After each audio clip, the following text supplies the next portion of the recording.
দেখেন জাপানিরা কিভাবে জামার ভিতরে ফ্যান সিস্টেম করে নিল। এই গরমের কালে যারা কাজ করে, গরমের জন্য জাপানে কাজ করাটা অনেক কষ্টকর হয়ে যায়।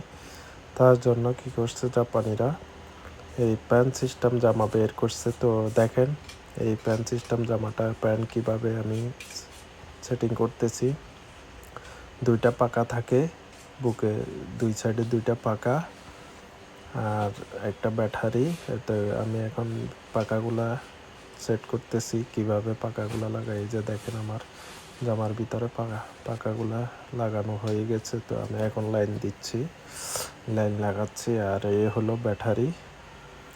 জাপানের সিস্টেমে গরমকালে আপনি এই জামা পরে কাজ করতে আপনি এত যে আরাম।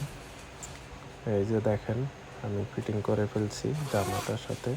কিন্তু এই ব্যাটারিওয়ালা এই পাকা সিস্টেমে এই জামাটার দাম হলো জাপানিজ টাকায় যদি বলি, এটা 20,000 টাকা, 20,000 ইয়েন, 25,000 ইয়েন এরকম দাম। তো এই প্রচুর দাম এই জামাগুলোর। বাংলা টাকায় প্রায় 17-18 হাজার।